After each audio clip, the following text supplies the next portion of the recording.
I'm Maureen Ballatori, and this is Spilled Salt, a podcast on the thrills and spills from the food, beverage, and agriculture industries. Today's guest is Pauly Guglielmo. He is the CEO of Craft Cannery and the owner of Guglielmo Sauce.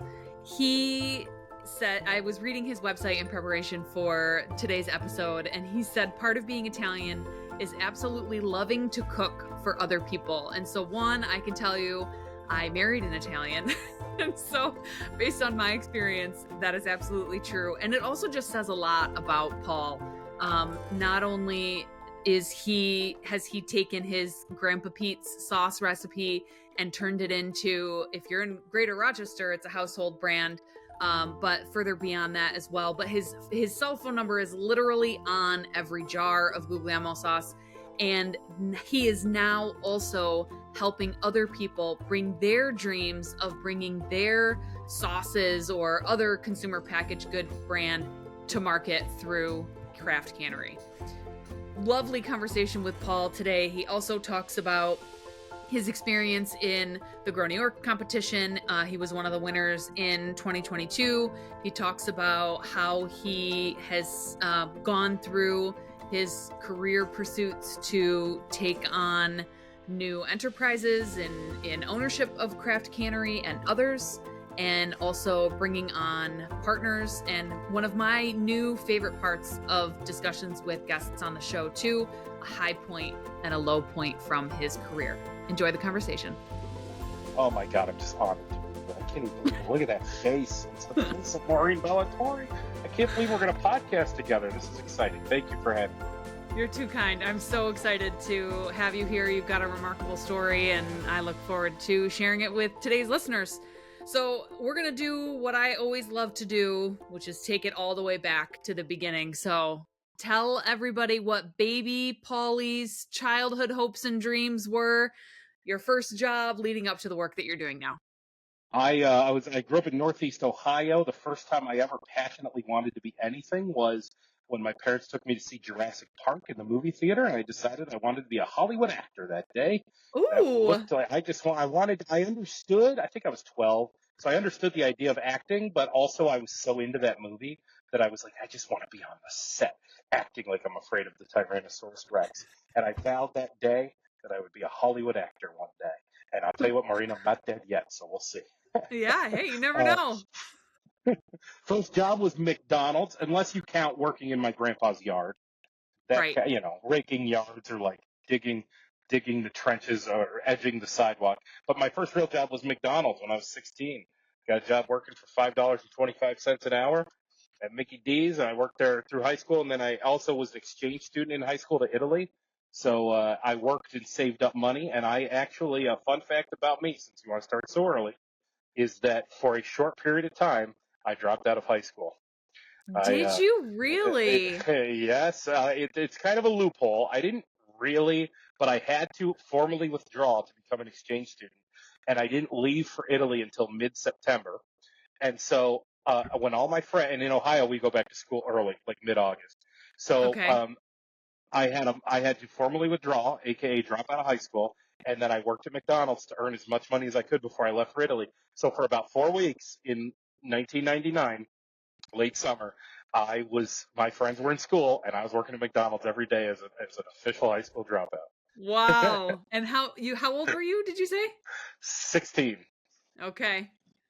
Yep. Wow. Well, even I think it takes a lot. Like, speak to who was Paul at that time, because I think also you probably did not identify as the high school dropout. Because it also takes a lot to want to go overseas to be an exchange student in another country at that age. Yeah, and I will say, too, I was a true exchange student, meaning a full year, and you hear a lot about study abroad, which is phenomenal. Phenomenal. Study abroad's phenomenal. But it's a semester, and you typically go with other American Right. students. I went alone for a full year, which is different. Exchange student is different than study abroad. I lacked confidence. I wanted to find something. I wanted to be somebody. I felt like I was nobody. Nothing made me different. The only thing that I really could find that I thought was cool was Sundays at Grandpa's house. And the idea of going to Italy for a year would bring me even closer to that. And I was just desperately trying to find something I could be good at. And being the kid who went to Italy was like the closest I could come with that I found something I was willing to do that all the cool kids, smart kids, athletic kids were not willing to do, which was just leave for a year, come back tanned, bilingual, you know, Very brave. red. It was. Honestly, it did. I look at 41 right now. If you sent me to Italy for a year, I don't think I could do it. I don't have the guts to do it now, and I did when I was a teenager. So, Yeah. Yeah. yeah. Yeah. So you so we're talking I'd love to have we'll have another episode about your experience in Italy. We'll have that on another show. But so continue me through the career. So after McDonald's, after your exchange program, you come back to the States, and then what happened? I come back and like I said, I'm desperately trying to find something that I'm good at. So I come back. What am I going to? I'm going to go to college. What am I going to study? The best I could come up with was international business. The only thing I could think of that I wanted to do, the only skill I had, is I was very. It keeps coming up, right? I was very. No, I was very aware of the fact that I was going to need a skill at some point that made me good at something.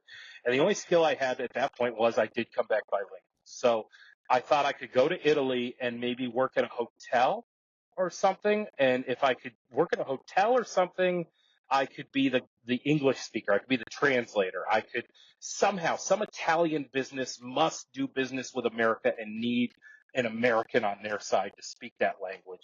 And so the idea was just what was I good at? That was it. Unfortunately, I was not smart enough for business class because you had to pass accounting, and I couldn't do that. Dropped it twice, 2 semesters in a row. But I did stumble upon the local radio station, the college radio station. And I dove into that completely head over heels, fell in love with radio, and won an award for best production. And that's all I needed, Maureen. As soon as someone gave me an award and said, "You're good at that," I said, "Okay, I'm all in. I'll do this then." Radio. The only What did you reason love about radio? the initial thing that I loved was that I was college radio is full of like emo, indie, garage, punk music, and I was really into hip hop music, and so I loved editing out curse words of rap songs, and I got really good at it. And because I got really good at it, I acquired a skill, which was that I was good at editing audio and I could make Mm. commercials. And so as soon as someone learned that I was good at that, I became very marketable at the college radio station. And then later I got hired at a real radio station, not because I could be on the radio, because that's what everyone wanted, but because I had the skill that I could make commercials. I could actually record and edit audio. And that got me a job. Then I dove into that head first and was just madly in love with that business. And you were in radio for a long time, right? Yeah, I did 15 years. Hmm.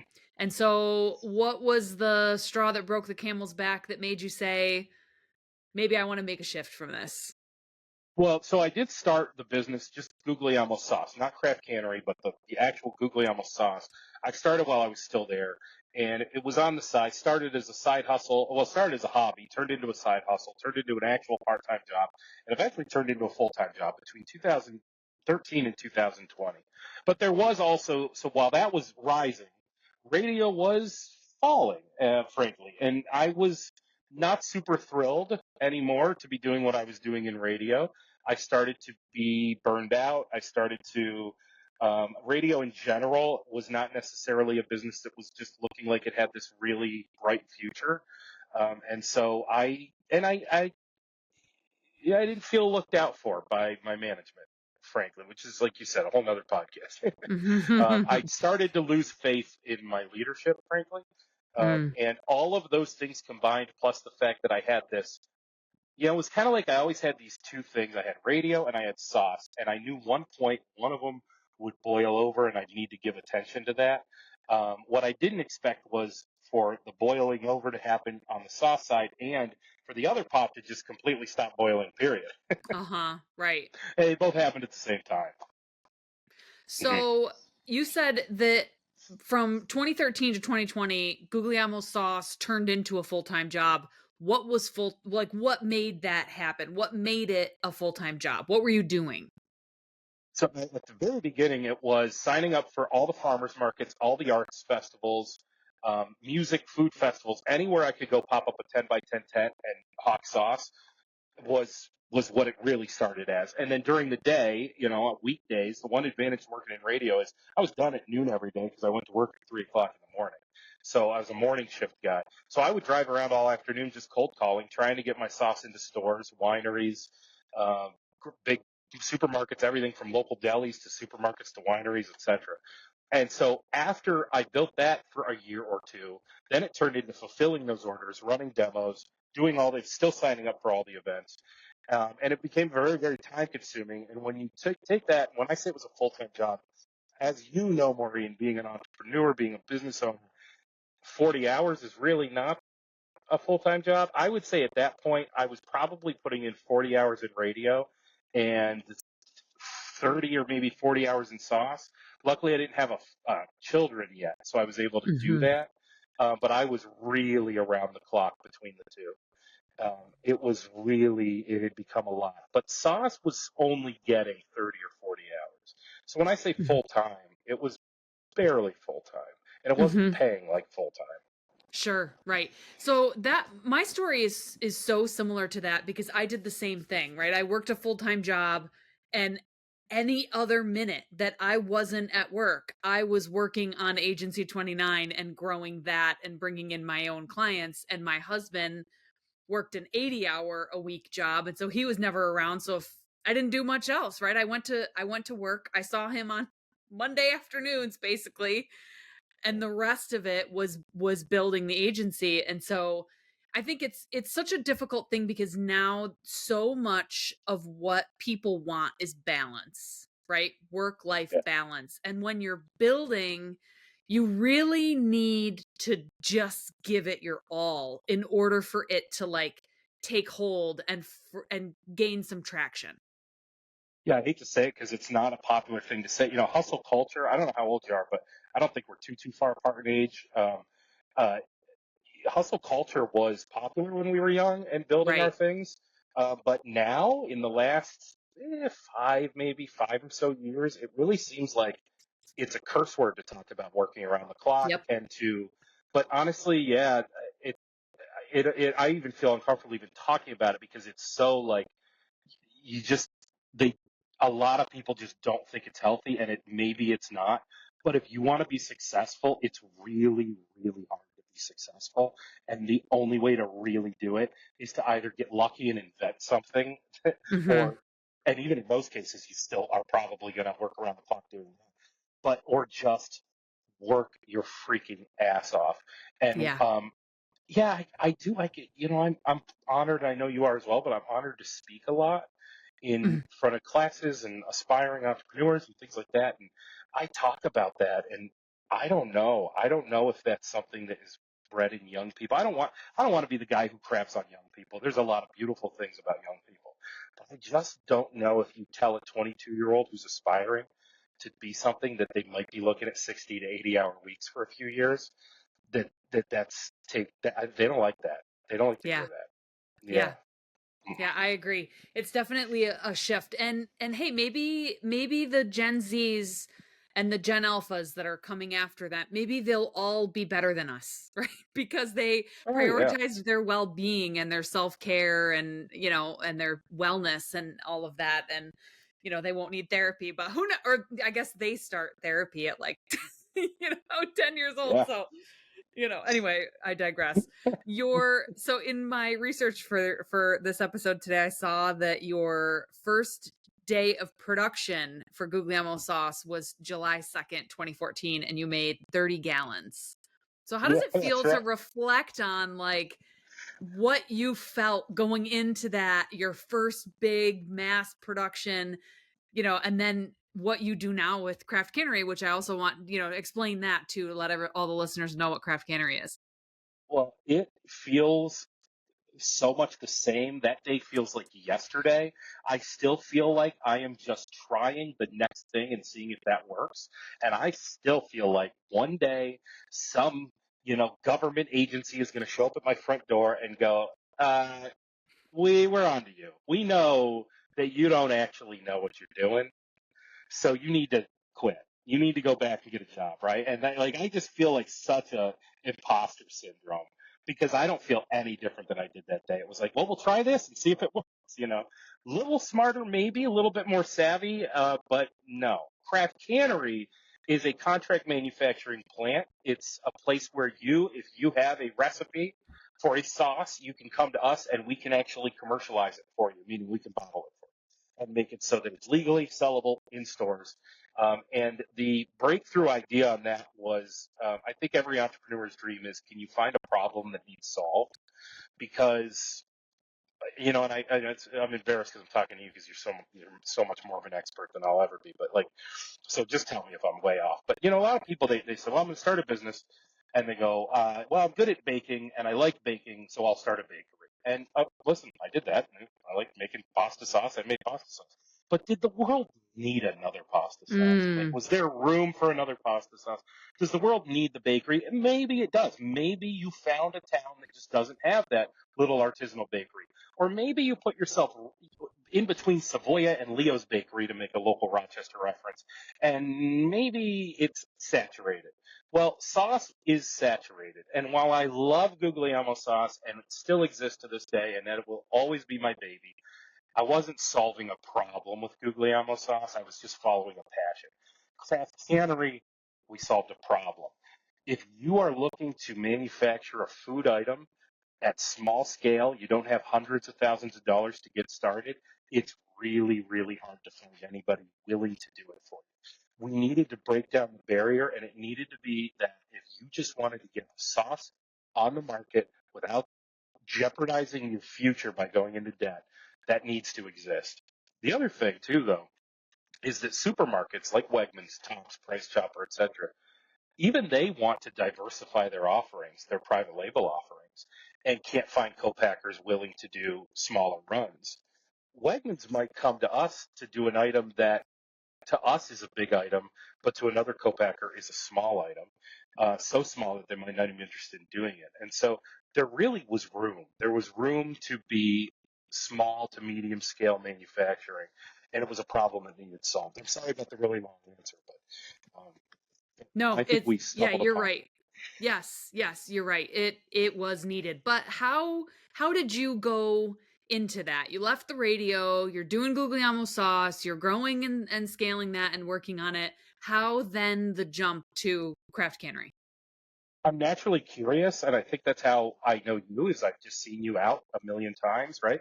I'm out all the time talking to people. Once I found this world back in the Guglielmo sauce days, I found my people. And so I was constantly out talking to other entrepreneurs, talking to Cornell University, which is like the Food Venture Center, which is like any local food processor knows them very well, and learning as much as I could about this world. And I just kept hearing over and over that it was small and didn't exist. Now, I shouldn't say didn't exist. There were only a few options for small scale co-packing, and that there was this like middle ground between commissary slash like artisanal batch, 25 gallons at a time, and then the 10,000 gallon minimums you might see at big co-packers. It kind of occurred to me there was a lot in between there, but also occurred to me that I didn't know much. So I found a small co-packer in Bergen named Coach Tony, who actually was my first co-packer. And he was somebody who had a small little footprint in the area, but really wasn't interested in growing his business at all. In fact, he was a little older and even made it known he was looking to retire. And so I asked him, is there any chance you are looking to sell this business? And he was, in fact, at that time looking to sell it. And so I was able to buy the food safety plan, basically the intellectual property of how do you the licenses, I guess is what I'm trying to say. Yep. A small client list and the actual physical equipment and get started, having no idea what I was doing. But that's a huge jump. Like what Yeah. as a guy who at the top of this call said I lacked confidence and I still have imposter syndrome and I feel like I'm kind of just, I call what you're talking about, I call that the pursuit of interesting. I actually speak frequently on that whole topic of kind of following that long tail of I don't know, curiosity, right? Like this thing seems kind of cool. I'm going to see what's going on over here. What gave you the confidence to take the leap to buy that business? Because that's a big shift, especially coming from 15 years of working for somebody else. Yeah. Yeah, it was a few things. So one was that at that point, Guglielmo's was doing enough volume, and Coach Tony only had these two 40-gallon kettles. So you're talking about being able to make 80 gallons, and you can only turn them maybe 2 or 3 times a day. So I had since grown Guglielmo's to the point that I had moved to a bigger co-packer where I was running 1,000-gallon batches. So I knew that just by moving here, that I was immediately acquiring a big client in myself Right. if I looked at Right. myself as a client. So I knew that on day one I had a client. The other thing is Coach Tony himself had a meat sauce, which had a Mhm. nice little presence as well. And I knew that that would be there. So he did have a small client list also at that time. He had a few other clients like Red Osier, which had a pretty good local presence, and a small handful of other ones. So I was walking in with a few clients ready to go, including, and remember, it's all relative. So when I refer to Google almost as a quote big client, it's not a big client for Ledestri, but it was for only having two 40-gallon kettles. I said, the math works out that if we can fill these kettles 4 times a day, 5 days a week, we can at least break even. And I'm doing enough in Guglielmo's, Coach Tony's, and Red Osier to be able to start out knowing I can keep these kettles full every day. Yeah. That was the Yep. confidence. And Yeah. then you felt that it also had room to expand beyond those two kettles within the footprint that you had. Absolutely. Yeah. Physical space, bigger kettles, an automated bottling line, because back in those days, every jar was being poured by hand. So Wow. I saw that there was some low hanging fruit to become more efficient very quickly, to bottle faster, and to bottle more. I saw that that wasn't going to be that hard. And that's funny.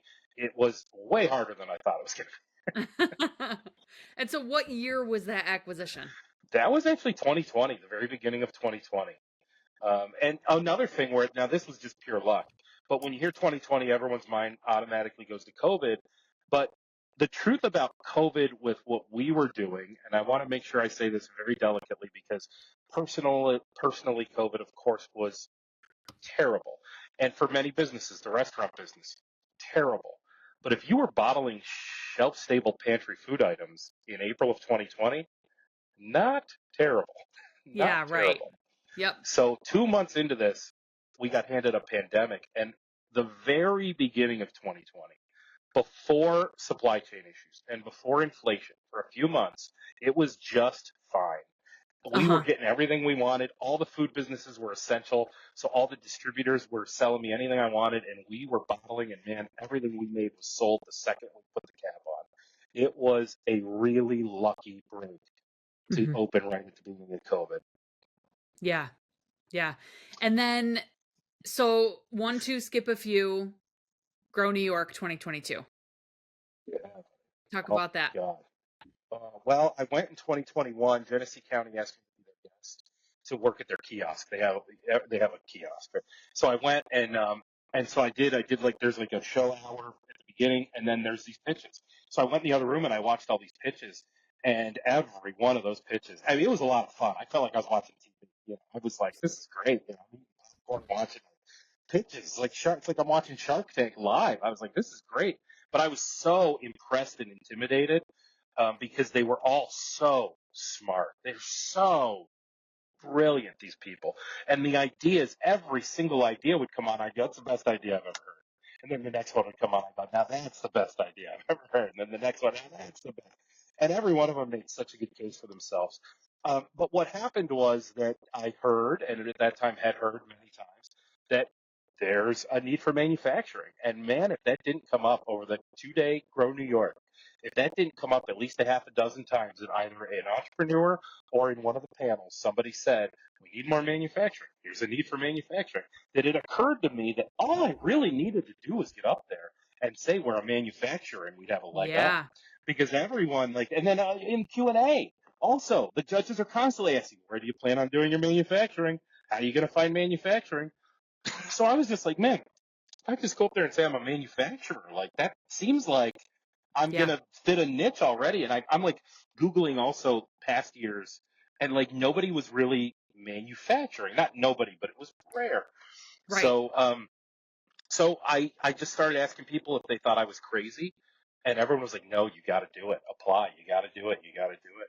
And we applied, and I think part of the reason maybe we got accepted was because I had a kid who wanted to make hot sauce who didn't want to pay our startup fees, but he was a video editor, and so I went, I have an idea.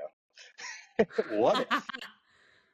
And you already know Nice. where that's going. Let's trade the startup fees for you make a really good sizzle reel, because at the time, Grow New York was like, send us a 2-minute sizzle reel. He made us a So smart. dynamite 2-minute video, and we waived his startup fees. And that video, I feel like that's what got our attention, because it was optional to send a video, and we Right. did it. It Yep. looked really good.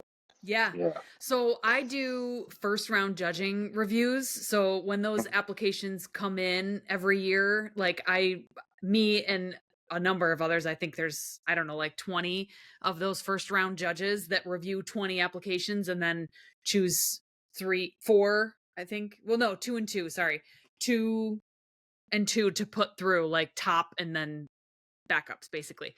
And those I can tell you those videos do really make a difference because they bring the Oh, yeah. personality to the table, right? Whereas otherwise you're just reading content and you're trying to get an idea of somebody's vibe and passion and like their confidence in their business that can really come across in a 2-minute video. Makes a huge difference. The other thing I'll say too is you just mentioned that you did that on trade. And that's something that Agency 29 has done over the years too, a number of times. Like, you got something we need, I got something you need, let's trade. And so I think that's an underrated thing that's not typically talked about. Like, entrepreneurs kind of working together in that way is a great Yeah. thing. I learned that in radio, man. They used to trade everything. And my bosses in radio would trade everything. And then that's how yeah, you want a Jeremiah's gift card? Here you go. Here you go. Here you go. I learned that there. I've done that a few times here too. You're right. Trade every once in a while.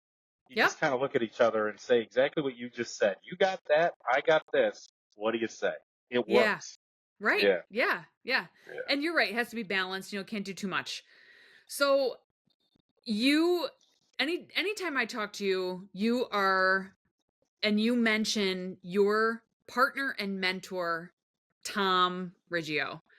When did he come into the picture? He was pre-Grow New York, right? Yeah, he was even pre-Craft Cannery, actually. He was Oh, 2000, maybe 16 or 17, I would say. I went to a happy hour at Iron Smoke distillery in Fairport, and he was an investor there. And we started talking at this happy hour, and he just started asking me these really pointed questions. And I don't remember what they were, but they were really specific and really put me on my heels because most people were just like, how, they just throw you softballs in real life. It's like, how'd you get into Wegmans, right? This guy's more asking me about, he's just asking me really specific stuff. So I'm like, who are you? And he's like, we should get lunch. We meet for lunch, and one of the very first things he said, I am an investor, but I just want to be friends. I'm not going to try to invest. The only thing I ask is if you ever are looking for investment, just come to me first. That's all. And so, great. Craft Cannery, that's exactly what it was. With Craft Cannery, it was like, okay, I need some money to do this. Mhm. Um, we became really good friends. For a couple of years, we'd meet for lunch once every couple of weeks, and I would just tell him everything that was going on in my life. And he just gave the best business advice, the best business. You'd like him too because he's a big brand guy, Yeah, big I've had coffee brand with guy. him. He is a great guy. Yeah. Really good dude. And so I did bring him the idea for Craft Cannery and just kind of laid it out for him on a napkin. I had made like a SWOT analysis, which was like the most work I had ever done towards a business plan. Was like, okay, here's my strengths, weaknesses, opportunities, and threats. And we sat for like a 4-hour lunch one day. And I guess he went for it. I think, since he said he knew that I would just work day and night to make sure it worked. And I've told him before, if this place, I'm not saying this place won't fail. If this place fails, that could happen.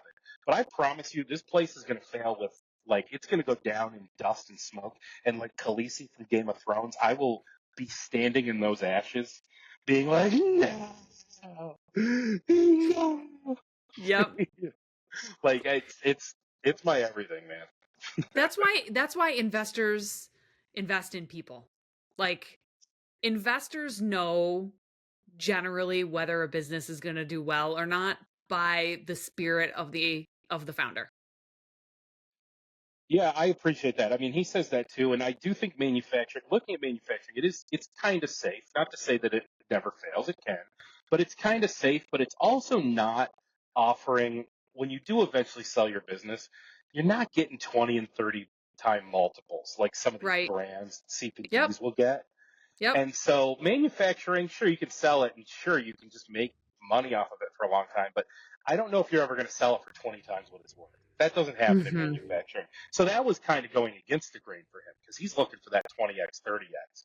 So that Right. was the one thing that needed convincing. But he's to this day. I mean, he was here today. He was here this morning with the construction, with the builders, just to give me Yeah. sort of backup, give me backbone because I'm not I'm not an Mhm. expert in anything. To be honest with you, Marine, a lot of people tell me I'm not an expert in anything.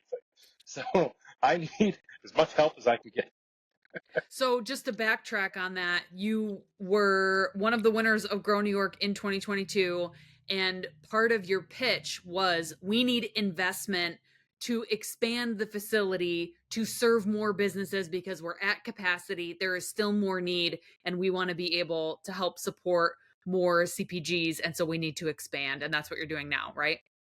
Yeah, exactly. And if I could just say one more thing about Grow New York, because I just know how closely you work with it, that I my pitch sucked when I first started. I wrote a pitch and made a PowerPoint, and I started. We went on a walk. Me, my wife, and my son went on a walk, and I started down my pitch, and I was talking like an entrepreneur. And I don't know if everyone will know what I mean, but you know what I mean. I Yeah. was talking like I was in a boardroom full of venture capitalists, and I was using words that I don't even know what they mean. And I was trying to structure myself. And I remember my wife just being like, "What are you talking about? Like, you don't even sound like yourself." And then I just went back to old radio stuff, and I just said, "Let me just do this again. Let me start over. Let me start from scratch, and let me write this thing like I was talking to you over a beer at a bar." And Yeah. I'm not going to worry about sounding smart because everyone else is going to sound smart. I'm going to go up Mm, there, and frankly, Maureen, I thought to myself, I go, I'm going to go up there, and I don't know if it sound dumb, but I'm going to sound like a regular person and not use words that nobody knows what the hell I'm talking about. And that was the breakthrough moment. And I don't know if you remember my pitch at all, but I really oh, of course I didn't do. Yeah.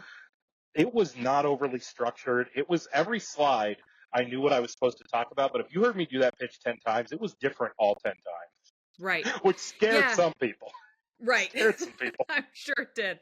But I think also that approach is what sold you as an authentic person, right? That you weren't Yeah. there, that you wanted the money because the opportunity was there. You wanted the money because the opportunity was there to help others, Yeah. right? Yeah, That exactly. Yeah. that Yeah. was and that came through. And one of the things I distinctly remember from not necessarily your pitch. You did a great job on the pitch, but it was Q&A, and you got a question about, Grow New York, diversity is very important to Grow New York. And you got a question from the judges about, well, I see a picture of your team up there and it's not very diverse. What do you think about that?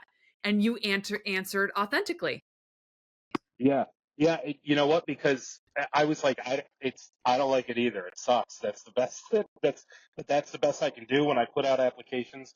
That's who applies. And honestly, like, I just thought it would be I was so happy I got that question, and it's for such a superficial reason.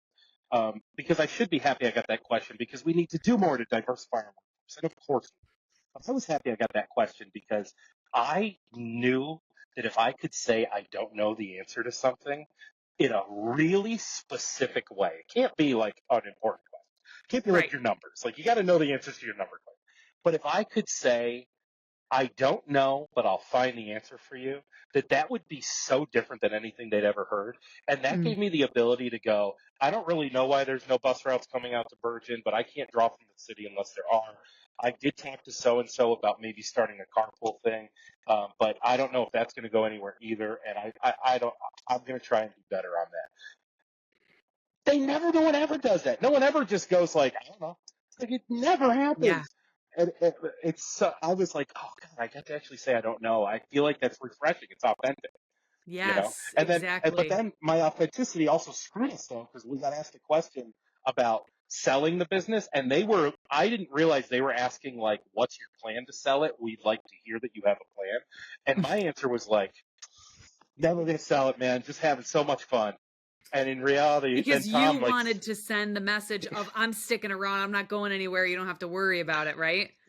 yeah, but in retrospect, that was maybe not the right answer. It needed to be like, oh yes, we do have a plan, and there's Tom, luckily, to back me up on that one and go, well, but unless thank Right. God, because I would have gotten us in trouble. But but to your original question, which was the expansion, yeah, basically we were and still are occasionally turning away business. We just had the opportunity to get salad dressing from a very major local supermarket, and it was just over our head. We just could not. We would Mm. have failed. And leaving money on the table, I knew that would get their attention. I knew we had a really good reason. I mean, really, Grow New York was like my Slumdog Millionaire going. It seems like they made this competition specifically for me because all the things they're asking for kind of play right into what my business is doing. And then one other thing, there was an edit that was made the day before the pitch too, which was I also realized that we were making money and we were profitable, and that wasn't necessarily the case for everybody. Uh-huh. And so I added there was a line where I said that I said we have made X amount of money and we're profitable right now. That was added. I needed to make sure that got in. And the fact that we were leaving money on the table every single day by not expanding, I thought would really resonate. And it did, and it was true, and we are expanding. But here's what's funny. That was almost 2 years ago, and we are still, I mean, we're just about to open the physical expansion, but the equipment, everything's not really truly going to be in place till June. 2.5 years from standing on that stage to it actually being happening. It's crazy how slow things move It sometimes. takes forever. And especially Yeah, as an entrepreneur, right? You get something in your head and you're like, let's go. I'm ready. Cause I yeah, think if, I don't know for you, and I'd love your thoughts on this. For me, like when I get a feeling that I know this is the right direction, I don't want to slow down, right? Like I want to yeah, go and there is no stopping me. And so it is that much more frustrating when something takes time. It's, to get something into place. yeah. The lead times, like we bought a bottling line, is a 12-month lead time. The construction was supposed to take 4 months. It's going to end up being 6 months. And none of it is, we didn't do anything wrong. It's just life. Just little shit happens. Oh, I'm sorry. Yeah. I'm not supposed to curse. Yeah, no, it's fine. The people have heard the words. So, I also think that having a business with a partner and having a business without a partner is a very different thing. And so, Guglielmo's no partner, Craft Cannery, you decided to bring in Tom. What was like the because you spoke to like you guys had been you'd become friends, you saw what an expert he was, but what was the kicker for you of like I think I should bring him in on this? I felt like I needed somebody who would keep me on the rails. If I have a major weakness as a business owner, it's that I'll give you a specific example. I don't even know how to characterize it, so I'll just give you a specific example. One time, maybe like so I did all those events all throughout Guglielmo's house, farmers markets, festivals, and stuff. And if you look at the net return on those things, it's not great. It's not great Yeah, to go right. out and sell jars of sauce for a whole weekend. Then you look at how much it burns you out because now you're working a 5-day week, both days of the weekend, then another 5-day week, then another 2 days. I was working plenty of 19 or 26-day work weeks. And um, he kind of at one point I said to him, I was still doing that for the first year or two of Craft Cannery. 2020 was a nice break, but 2021 I still did that, and maybe early 22. I came to him with the idea of let's hire a promotions team. Let's go around Mm. the country doing these events. Let's grow the brands by just going around the country signing up for all kinds of things. Let's hire a whole events team, including an events coordinator full time here at the office, and then a team of people to go around. And he was just like, no, stop it. We are manufacturing. We need to become good at manufacturing. We are just on the tip of the iceberg of becoming good, profitable, successful manufacturers. Do not shred your focus now into like, oh, we should be signing up for farmers markets in Pennsylvania and arts festivals in Florida. He's like, that will consume you, and we already know the net return's not there. Then he went to the numbers and he said, what's the net return on such and such festival this weekend. Okay, now what's the net return on 8 a.m. until noon this morning of all the product we ran through that bottling line, Yep. 20 bottles a minute? And the math on that, it didn't add up. And so Right. what would have happened if he wasn't there? What if he wasn't there? Mm. Do I hire that events person? Do I start that promotions team? Do I fall miserably on my face? I mean, that was kind of a really good example of that, but there's been a bunch of smaller, more insignificant or significant, but smaller versions of that same story that have happened over the last few years where he's just like, hold on, focus, stay Mm-hmm. here, manufacture, get good at that, get efficient. Another one was when we realized our competencies. I was I was so scared as an entrepreneur that I would just say yes to everything at the beginning. Yeah. And I took some clients we shouldn't have taken. I took some projects that weren't profitable. They looked profitable on paper, but once you get them in the doors, you know what? Yep. Now, you're losing your ass on stuff. And he was also somebody who said, "Where is our core competence?" He was just like the guy I needed to lock me in a room and go, "We are competent at this. Find more people who want to do this. Yep. That's what you need to do." So he's been unbelievably important in our growth here. He's not here full time, so it's not like Mm-hmm. he's actually here, but he's here at least once a week. Mm-hmm. So he's putting a ton of time in, which is awesome. Yeah. And incredibly valuable in the contribution too. Absolutely. Yeah. We would not be here without him. There's no doubt. I get way too much credit for it. If it was just me, I don't know. Maybe I could have gotten a bank loan instead of gone to him for the financing for this. But Mm-hmm. would I have just shit the bed 6 months in? Like, I have no idea. Maybe I would have. Maybe not. Right. I don't know. Or perhaps the business would be in a very different place now without that expertise, right? And you would have gotten there, but it would have taken 10 years instead of 5 or 15 instead of 8. You know what I mean? Like it would have taken Yeah. twice as long, you know, for you to find your footing because you had to learn those mistakes along the way instead of learning them from somebody who knows and can offer that expertise. That's great. Yeah. Yeah. And in Guglielmo sauce, we were doing, you know, hundreds of thousands of dollars in business. And Craft Cannery are doing millions of dollars in business. And without him here, he's played in those pools before. He's been in that. That to him, Right. what we're doing here is still pennies, but to me, it's the most I've ever done. So having somebody in the room also to be like, it's not as good as you think it is, but it's also not as bad as you think it is at all Right. times. It's never as Mhm. bad as you think it is. It's never as good as you think it is. Stay humble. Stay focused. What's our core competency? We are manufacturers. He's that guy. He's that guy Yeah. that keeps that on the rails. Yeah. Yeah. I love it.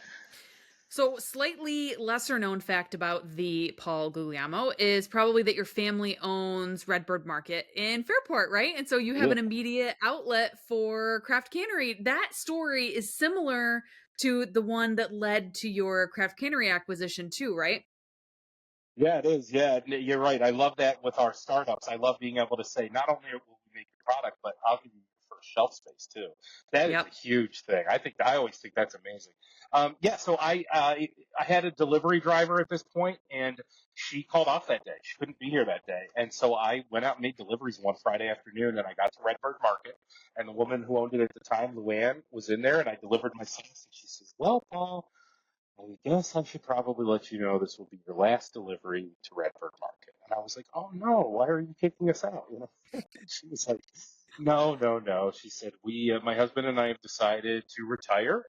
We're gonna call it a day. We're gonna work through X date, whatever, and we're done." And I was like, "Oh my God." I talked to her for a couple more minutes and eventually got around to like, "Geez, yeah, I'm surprised you didn't sell it. It seems like you're busy all the time. People really love this story. You're really well known. People have heard of it. Like, gosh, I'm surprised you couldn't find a buyer." And she's like, "Well, actually, fun fact, you're the first person I'm telling."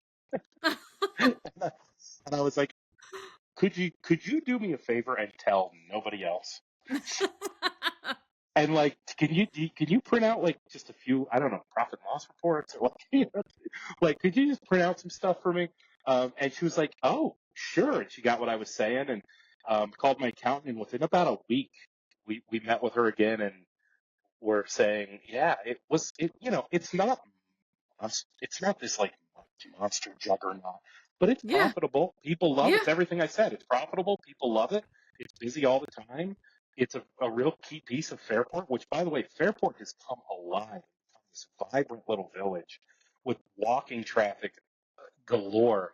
And yeah, went to the accountant and went to my wife and my mother-in-law, and we all just kind of agreed, what an idea. My mother-in-law hadn't worked in some time. She had raised a family. My wife, I just knew at that time she was working at, like, am I allowed to curse on this podcast and use the words Yes. Dixie Schwabble? She was working at Dixie Schwabble. Um, and so but I knew she wasn't going to do that for much longer, and that she wasn't necessarily interested in being in the agency world any longer, and that, like, running a little market would be literally her dream come true. So, it just kind of fell into place, Yeah. and it's been a couple of years there as well, and it's really, really sweet. It's just this great little grocery store that Yeah. people love. Yeah. That's awesome. And I think that that also goes back to what you were talking about earlier. You know, you're just a curious guy, right? Like you asked, she said this is going to be your last drop off, you know, and you're making conversation, and then you're like, "Oh, wait, this is kind of interesting," and you're asking more questions, and then boom, now you own it, you know? Yeah, So, no, totally. People have, I always say I get lucky, but people have used that exact interaction with Luann that day to say how, really luck is more like opportunity. yeah. It meets, what is the saying again? Opportunity meets preparedness or something like that. Mhm. And really was, I had cultivated a relationship with Luann over years, and she felt comfortable sharing that with me. And Yep. there was some luck involved in that I made that delivery that day, but other than that, Mhm. it was preparedness meets opportunity. Yeah. Hmm. Absolutely. All right, last question for you. Tell me about a high point and a low point from your career. Oh man, the whole career, not just Craft Cannery. Holy crap. So I would say a high point is something. It's probably a corny cop out answer, but the high point is the fact that this has been going on this long, that I'm actually paying my bills, feeding my family with a business that I started under a 10 by 10 tent 10 years ago. That I lack so much self-esteem and so much confidence that's that one thing that I can say that I just can't even talk myself out of. Because I'll talk myself out of anything you think is good about me. I'll convince myself, yeah, but it's not really good. That's the one thing that I'm like, that really happened. We really just went out and did that. That really happened. The low point was June of 2020, 1 month into running Craft Cannery, sitting exactly where I am right now. One parking spot over, actually. I came out to my car and I cried, real tears, because we were just bleeding money. We had just started, Mm, and the very mhm. beginning of business is tough. Cash flow, man. Oh, cash flow gets you right off the bat. So Mhm. I come in here, and the very first thing that happened was I start day one making people's products. But here's the problem. Here was the flaw in what we were doing. We were buying everything a couple of days ahead of time at Restaurant Depot, meaning I Mm. needed the cash to buy it. And I was making their products and then billing them net 15, net 30. So I put myself in an immediate cash flow crisis. Yeah. I came out here, I I cried because I was looking at payroll, and I was like, it was like a Wednesday, and I had like 9 days left of operating income. I was Mhm. like, how did you fuck this up so bad in 5 weeks? We only had the business 5 weeks at that time. Like, how did you get yourself in that much of a cash flow pinch? And I took a breath and I thought about it, and I figured out that it wasn't a crisis. Didn't mean the business was bad. It was a crisis, but it wasn't a deal breaker on the business. It was that I had mismanaged my cash flow. I had mismanaged the idea of getting credit and giving credit. Yeah. And I was spending all this money and being a fast payer while simultaneously allowing people to be slow payers to me. And Yep. so that was it. I flipped that. I made a bunch of phone calls that afternoon. I convinced everyone that I owed money, that I needed to be on net 30 terms. And I convinced everyone that owed me money that they should be on net 15 terms with me. And it righted itself over those next couple of weeks. I offered a couple cash discounts. I told people, hey, if you pay within the next 2 days, we'll give you a small discount or something. Yep. But that was the low point. I remember just sitting there thinking, how am I this close to being Hmm. out of business already? Hmm. Well, I think a good lesson from that is, and I remind myself this when I'm in a really tough place, everything is figure outable. That's Marie Forleo's phrase. I think she has a book by that title. Everything is figure outable. Which I haven't even read, but I just, that whole phrase in and of itself is like, it is not, life will go on, whether you like it or not. Yeah, And so you can figure this out, or it's going to get figured out for you, right? Like things are going to happen to you, or you are going to make things happen. And yeah, so that's what, when I'm in a bad place like that, and I've got stories too from my tenure of growing Agency 29 where I'm like, mistakes were made. We, just to tell like a brief story, we once printed a job. We were hired as a freelancer through an agency. So the agency had the client and they were a big higher ed institution. That higher ed institution had hired the agency who had hired me because they knew I needed the work as the freelancer. And so we designed this annual report book and we had it printed, and the stock was too heavy. So when you went to go open the book, it like cracked the seam because there weren't enough pages. Like it was the cards, it was just too heavy. yeah, And so it was like the whole thing had to be rerun. There was a cost. It was just, the whole thing was a disaster. And I'm this little tiny baby. I had just left my full-time job to do the agency full-time, and I'm like, I have just royally fucked up. yeah, And yeah, I didn't have the same everything is figure outable mentality at that point, and I remember some like very difficult conversations with that agency to explain what happened so that they could then explain it back to their client. And it all worked out, we made it right, like reprinted the job. I think I paid for the cost of the reprint or some of it, and I think the agency covered the other part because they had approved it. It was a whole thing. But all that to say that I like to ask on these episodes of a high point and a low point, because inevitably those low points lead to the what happened after that, right? That I learned a really important lesson and I became stronger as a result of that. And now we operate differently yeah, because of it. yeah. Well, I mean, I'm curious. Well, in my case, it was cash flow management. Right. A really important skill that at that point I just didn't have, and I learned it that day. But in your case, I'm wondering, where was your confidence level at that point when you did Oh, that job? Were you questioning your own? Because I do this here, is why I'm saying it. Were you questioning your own competence, going like, I can't even print a job absolutely. right? Yep. What am I doing here? I can't even print a job. I've done that several times here where I'm going, why? What business do I have running a manufacturing plant? We can't even put sauce in a pouch without getting the seam dirty. You know, Yep. like, Yes. There have definitely been moments over the years where, yes, I've questioned, this was all a huge mistake and I need to just go get a job, like go get a real job out there. But I will say, I hired a executive leadership coach in 2019, 2020 to help me build my confidence. And I put in the real work on that for years, met with her once a month or twice a month for years to build that confidence. And now I no longer have that imposter syndrome.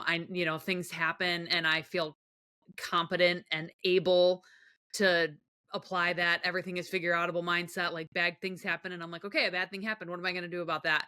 And sort of let myself sit with the problem and then to come up with the solution. Whereas previously it would just, something bad would happen and it would totally derail me. I would be stressed, I'd be angry, I'd take it home to the family, it would impact my sleep, everything. It permeated every aspect of my life and I was like, this has got to change. And so that was one of the best things that I did in the business, was commit to that work. that's so smart. I've heard that many times in therapy, not executive coaching, but actual just therapy, and it Mm-hmm. helps. But executive coaching, I think, is a whole nother level. That would be a really valuable thing. I got to do that. I've heard so many people say good things. Yeah, all of that stuff. I mean, really, it's a question of, are you working on improving your most valuable asset, which is you? And no Yeah. matter what that looks like for you, for some people it's therapy, for some people it's coaching, like leadership coaching. For other people it's business coaching. I've hired business coaches too, of like, here's all my books, like tell me what's wrong in my P&L. I've hired those consultants too. It's just a question of, do you have a mindset of continuous improvement, of doing something to improve every day in some aspect of your life. And I think that it's good for you to be doing the therapy, and once you feel good in a good place on that and it feels right to hire a leadership coach, then that feels like a great next step. But it Yeah, also feels I like you think kind of so. have that in Tom. Yeah, I feel like I do have that in Tom. A lot of that stuff he taught me how to read a P&L, how to understand the information I was digesting. And yeah, you're right. I kind of do have that in Tom. But I don't think that it would be a terrible thing to have a complete stranger to Yep. occasionally bounce things off of. That Yeah. being said, they probably don't stay a stranger for long, you know? No. Yeah, yeah, No, they don't. Not the ones I yeah, like anyway. Yeah, you really connect with right. them on a deep level. But Pauly, thank you. This was great. Love to be able to rehear some parts of your story and hear new little nuggets of other parts of your story, and be able to share with the listeners how, it went from a humble sauce maker to the empire that you're building over at Craft Cannery. So thanks for taking the time. I can't thank you enough. It's such an honor to be in your presence anytime. I really count myself to have an hour of Maureen's time. That's a big deal. Yeah, that's Thank what you. do I owe you? What is it? What is your Maureen? What do I owe you? I'll bill you. I won't share that publicly, but I'll send you a bill. Thanks very much, Pauly. We'll talk soon. Thank you. Thank you for listening to Spilled Salt. I'm your host, Maureen Ballatori. Spilled Salt is an Agency 29 production. Agency 29 is a brand building firm for food, beverage, and agriculture brands. Learn more at agency29.com. For more information about the podcast, visit spilledsaltpodcast.com. Use that website to send me questions or recommendations for future guests. I always love hearing from you.